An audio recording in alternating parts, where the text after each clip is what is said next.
करेगा। वो भाजपा के मंत्री नेता लोग थे, तो हमने उनसे कहा कि अब चुप रहो, ये आप एक ही आवाज स्वीकार्य में नहीं चुप कर दे तो और इतनी चुप हो बड़ी गए सब लोग। संख्या देखो में सब लोग अच्छे समझते हैं, सब लोग। वर्गीकरण का जो फैसला आया है आरक्षण में, अब लगातार कई 3 बार आपने शायद ये मुद्दा सदन में बड़े अंदर अच्छी तरीके से उठा दिया, फिर भी लोग कह रहे हैं कि चंद्रशेखर आजाद अपना स्टंट क्लियर नहीं कर रहे हैं, गोल मोल बात कर रहे हैं। ये गलत है। और हमने परसों बहुत जोरदार तरीके में हमने सरकार से और इंडिया लाइन दोनों से पूछा था कि वो अपना स्टैंड क्लियर करते हैं। हमारा स्टैंड तो क्लियर है, कुछ भी एंटी कॉन्स्टिट्यूशनल होगा।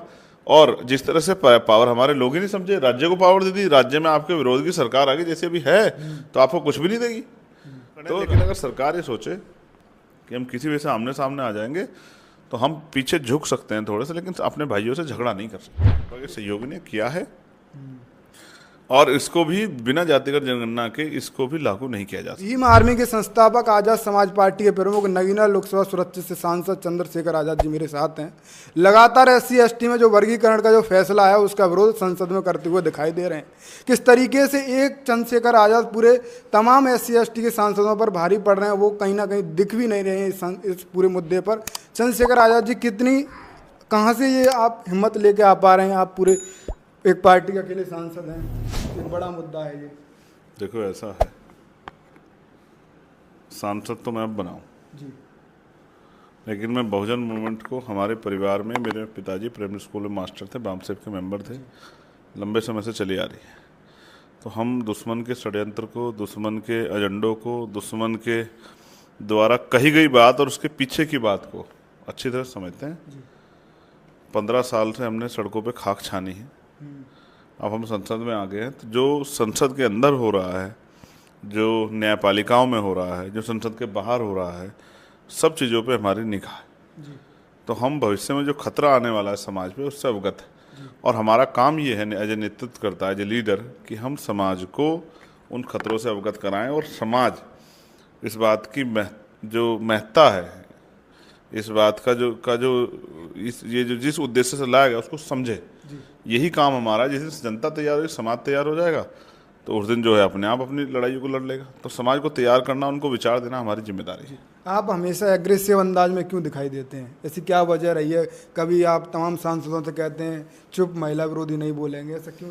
देखो, जब बात बहन बेटी की अस्मिता की आएगी, क्या जब बात जो है देश के गौरव की आएगी, देश के सम्मान की आएगी। देखो, मैंने उस दिन एक बात कही थी कि अगर मेरे व्यक्तिगत हितों की बात आएगी तो मैं एक बार के लिए शांत हो सकता हूँ, रुक सकता हूँ, चुप हो सकता हूँ। लेकिन जब बहन बेटियों के सम्मान की बात आएगी, जब देश के गौरव की, देश के हित की बात आएगी, देश के सम्मान की बात होगी, तब कोई समझौता नहीं होगा। इसलिए मैंने अपनी जिम्मेदारी अदा की। मुझे उस दिन बहुत पीड़ा हुई। मुझे लगता था कि विनेश इस देश के लिए गोल्ड मेडल लेके आएगी, और वो सपना जब टूटा तो बहुत पीड़ा हुई, क्योंकि मैंने उनके साथ बहुत सारे दिन बिताए हैं आंदोलन में। मैंने उनको देखा किस तरह का जुल्म उन पर हुआ, उनको घसीटा गया। और हम बाबा साहब अम्बेडकर को मानने वाले लोग हैं। बाबा साहब अम्बेडकर ने कहा, मैं किसी भी प्रदेश की, देश की, किसी भी समाज की तरक्की उस समाज में रहने वाली महिलाओं की तरक्की से मापता हूँ।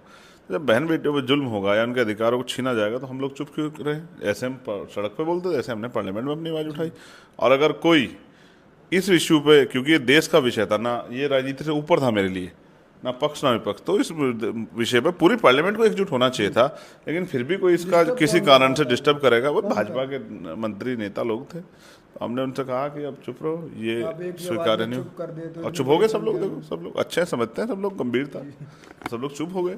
और मेरा मानना है कि कुछ विषय ऐसे होते हैं जहाँ राजनीति से ऊपर उठ के काम करना चाहिए। मुझे विश्वास था कि उस दिन जो है सरकार के लोग भी इसमें मदद करेंगे और विपक्ष के लोग भी, जहाँ तक कि उस तरह से मदद नहीं हुई, लेकिन फिर भी हमने अपनी जिम्मेदारी भाई होने के नाते भी और देश के गौरव का सम्मान रखते हुए, देश के जो है देश की बेटियों का सम्मान रखते हुए हमने अपनी जिम्मेदारी को अदा किया। वर्गीकरण का जो फैसला आया है आरक्षण में, अब लगातार कई 3 बार आपने शायद ये मुद्दा सदन में बड़े अंदर अच्छी तरीके से उठा दिया, फिर भी लोग कह रहे हैं कि चंद्रशेखर आजाद अपना स्टंट क्लियर नहीं कर रहे हैं, गोल मोल बात कर रहे हैं। वो इतने समझदार लोग नहीं हैं। देखो, सरकार चाहती है कि हम और हमारे भाई आपस में लड़े। कुछ भाइयों को तो सरकार के फैसले से तो इस तरह की उम्मीद जगी है कि जैसे बहुत कुछ मिलने वाला है।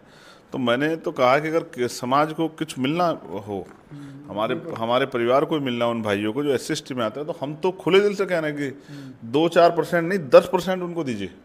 जब EWS सरकार जो है 10% आर्थिक आधार पर दे सकती है बिना आंकड़े जुटाए स्वर्ण समाज को गरीबी के आधार पे, जबकि उस समय तो हमारी पार्टियों, जो पुरानी पार्टियां बीएसपी उस समय सब लोगों ने समर्थन किया था, लेकिन वो भी संविधान की हत्या थी, क्योंकि इस देश में लंबे समय से आरएसएस भाजपा के लोग और इंस्टीट्यूशन में बैठे, सुप्रीम कोर्ट में बैठे जज, हाई कोर्ट में बैठे जज हमेशा ही चाहते रहे शुरुआती दौर से कि जातिगत आरक्षण खत्म होकर आर्थिक आधार पर आरक्षण किया जाए। और इस देश में जिस तरह की व्यवस्था है उसमें जो सबसे अमीर आदमी होगा वो सबसे गरीब का सर्टिफिकेट बना के उसका लाभ लेगा, इसलिए क्योंकि जातिगत आरक्षण के जो इसका आधार है इसको समझे बगैर जो है आरक्षण की पैरवी और आरक्षण का विरोध नहीं किया जा सकता है। इसका जो आधार है वो है सामाजिक पिछड़ापन, इसका जो आधार है शैक्षिक पिछड़ापन, इसका जो आधार है प्रतिनिधित्व में कमी, सरकारी नौकरियों में कि समाज का कितना प्रतिनिधित्व है।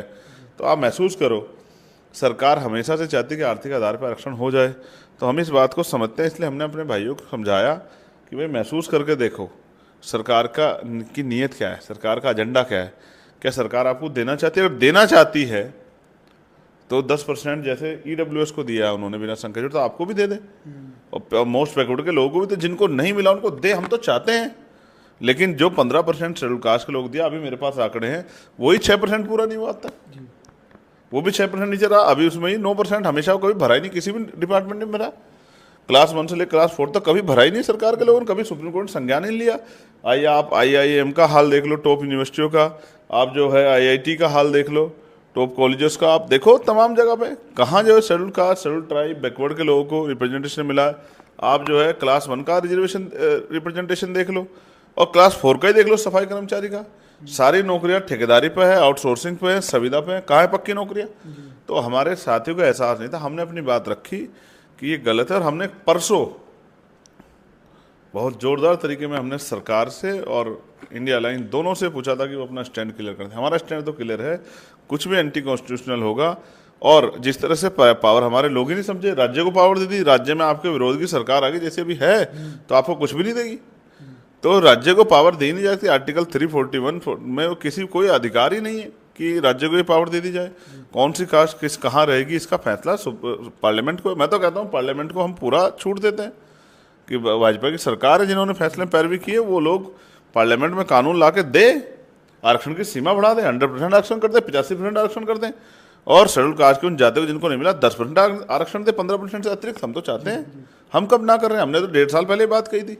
तो हम तो अपने लोगों के साथ खड़े हैं, लेकिन अगर सरकार ये सोचे कि हम किसी वजह से आमने सामने आ जाएंगे तो हम पीछे झुक सकते हैं थोड़े से, लेकिन अपने भाइयों से झगड़ा नहीं कर सकते। अखिलेश यादव के भाई धर्मेंद्र यादव कह रहे हैं कि नेता ही तो चाहते थे, ये कानून आना चाहिए था, और जो पिछड़े कैसे। अब समाजवादी का जो स्टैंड है वो समाजवादी के लोग जानते हैं, अगर वो ऐसा चाहते हैं तो कोई बात नहीं, समाज देख रहा है सबको, कौन कहाँ खड़ा है। आप क्या चाहते हैं, ये फैसला लागू हो? देखो, मैं चाहता हूँ कि सबसे पहले जितना बैकलॉग है वो पहले भरा जाए, 15% रिजर्वेशन पहले पूरा किया जाए क्लास 1 से लेकर क्लास 4 तक। फिर राज्य सभाओं में जो है शेड्यूल कास्ट के लोगों को रिजर्वेशन दिया जाए, शेड्यूल ट्राइब बैकवर्ड के लोगों को। विधान परिषद में हमको रिजर्वेशन जो है SC के लोगों को दिया जाए। जो भूमि है, जो बंजर भूमि है, जो माफियाओं के कब्जे में भूमि है, भूमाफियाओं के, उसको जो है उसका वितरण जो है भूमि सुधार करके लोगों में किया जाए। उद्योग धंधे में लोगों को जो है, हमारे लोगों को जो है रिजर्वेशन दिया जाए। तमाम तरह से जो है ठेकेदारी में जो ठेके सरकार गवर्नमेंट के होते हैं उनमें जो है schedule caste, schedule tribe, backward के लोगों को रिजर्वेशन दिया जाए। और हमारी ये मांग है कि आरक्षण को संख्या के आधार पर कर दिया जाए, जिसकी इतनी संख्या है उसकी इतनी हिस्सेदारी लागू होना चाहिए। बहन जी, इस समय कह रही हैं कि आपातकाल का समय है, अपने एकजुट होकर सभी अपने हक अधिकार को बचा लीजिए, तो उन्हें ऐसा क्यों लग रहा है कि आपातकाल का समय है? तो देखो, सबसे पहले कौन बोला? हम ही बोले ना। अब हमारे बाद सब लोग बोले कि जो कुछ सुनने को मिलेगा चंद्रशेखर को मिलेगा। अब आपकी राजनीति वाजनीति खत्म ना हो जाए तो कम से कम आप भी कुछ बोल दो, वरना सबसे पहले स्टैंड हमने लिया, और आज भी हम अपने स्टैंड पे खड़े हैं कि हम किसी तरह का बंटवारा नहीं चाहते। और अगर देने की बारी आई तो हम तो 5%, 2% नहीं, 10% की मांग कर रहे हैं। लागू हुआ तो क्या होगा? फैसला लागू, और फिर ना फैसले को देखो, फैसले में वो है, आपको याद होगा महिला रिजर्वेशन पे पार्लियामेंट में कानून आया, लेकिन उसके साथ ना एक क्लोज जुड़ा हुआ था कि ये लागू तब होगा जब आंकड़े हम पे जो हैं पर्याप्त हो जाएंगे, आंकड़े आ जाएंगे। आंकड़े कब आएंगे? जातिगत जनगणना से। तो मैं तो कह रहा हूँ आप इसको लागू करो, जातिगत जनगणना कराओ तो सही, पता लगना चाहिए शेड्यूल कास्ट के किन जातियों ने किसका आरक्षण खाया। तो वो पता कैसे लगेगा? जातिगत जनगणना से। तो पहले जातिगत जनगणना भाजपा करा नहीं सकती। ये उसी तरह है कि वो उन्होंने कह दिया भाई 2031 में जाति का जनगणना कराएंगे, 32 के बाद लागू होगा। उसी तरह से आने वाले चुनाव में वोट का लाभ लेने के लिए भाजपा ने और भाजपा के सहयोगी ने किया है, और इसको भी बिना जातिगत जनगणना के इसको भी लागू नहीं किया जा सकता। आज सदन का सेशन खत्म हो गया है, जैसे कि मैं सही हूँ तो आप लगातार जितनी उपचुनाव हो रहा है जिन सीटों पे आप लगातार रैली कर चुके हैं, ज़्यादातर सीटों पे अभी करेल का भी प्लान है, तो कैसे आप देख पा रहे हैं अपनी पार्टी का स्थिति? पार्टी ने बहुत अच्छा काम किया है। बूथ के संगठन 80-80, 85%, हाँ नहीं बिना तैयारी नहीं। जैसे कि मैं आपको ये बता दूं, पिछले जिस दिन 2024 का ये हमारा रिजल्ट आया था, उससे अगले दिन मैंने पार्टी मीटिंग में सब लोगों से कहा था कि जो उपचुनाव हैं उन सभी सीटों पे मुझे बूथ का संगठन चाहिए, सेक्टर का संगठन, और 90% बूथ और सेक्टर का संगठन बन चुका है। अब मैं गया था उस संगठन समीक्षा के लिए, रैलियों के लिए, और अब आप देखिए 15 दिन बाद फिर मैं निकलूंगा, जो संगठन 100% बन जाएंगे उनकी समीक्षा करने के लिए, और जो उपचुनाव हम लोग मजबूती से लड़ेंगे। अकेले या गठबंधन? जनता के गठबंधन से। फिर भी ये तो क्लियर हो गया कि सपा तो आरक्षण के फैसले के समर्थन में है, जो आरक्षण के विरोध में है, जो आरक्षण के को खत्म करना चाहता है, हम उन दलों से दूर होकर आजाद समाज पार्टी को अपने बलबूते पर चुनाव लड़ाएंगे। तो चुनाव में कहाँ देख पा रहे हैं? अभी आपके एक जिला पंचायत सदस्य भी साथ मुजफ्फरनगर से जीते हैं। देखो मैं फिर कह रहा हूँ, मैं तो यहाँ सेशन में था और कार्यकर्ताओं ने जो मेहनत की है उनको बधाई, धन्यवाद। लेकिन मैं आपसे कह रहा हूँ उपचुनाव तो हम लोग मिलके और हमारी पूरी टीम मिलके मजबूत लड़ेगी, और बाकी मैं ना भविष्य करता हूँ, भविष्यवाणी करता हूँ, ना ही कोई तमाम तरह चीज़। एक भविष्यवाणी मैंने की थी कि हम लोग 1.5 लाख से ज़्यादा वोट जीतेंगे, और 1.5 लाख से ज़्यादा वोट से जीते। और अब भी मैं कह रहा हूँ कि उत्तर प्रदेश में आज़ाद समाज पार्टी एक नया जो है विकल्प बन के उभरेगी इसी उपचुनाव में, आप देख लेना। चंद्रशेखर आज़ाद जी मेरे साथ थे। लगातार सदन में SC/ST पर जो वर्गीकरण का जो फैसला आया है उसका लगातार विरोध कर रहे हैं और आवाज़ ये उठा रहे हैं कि कॉलेजियम सिस्टम में जिस तरीके से सुप्रीम कोर्ट में, सर्वोच्च न्यायालय में तमाम ऐसे महत्वपूर्ण बिंदुओं से अवगत समाज को करा है जो कि काफ़ी ज़रूरी है। फिलहाल बहुत बहुत धन्यवाद समय देने के। आपका धन्यवाद, और मैं उम्मीद करूँगा कि आप आगे भी अपने कार्य को इसी तरह आगे बढ़ाते रहेंगे, और महान पुरुषों का आशीर्वाद आपको और आपके सभी साथियों, प्रशांत भाई, सब लोगों पे बना रहे। जय भीम, जय भारत, जय संविधान, जय मंडल, जय जोहार। और एक और आपके चैनल पे आज का विशेष दिन है कि आज विश्व आदिवासी दिवस है, तो मैं सबसे पहले इस बधाई को देना चाहता था, लेकिन आपने सवाल खड़ा कर दिया, तो मैं आपके चैनल के माध्यम से पूरी दुनिया में रहने वाले आदिवासी परिवार को हमारे विश्व आदिवासी दिवस की बधाई देता हूँ और उनके लिए मंगल कामनाएं करता हूँ।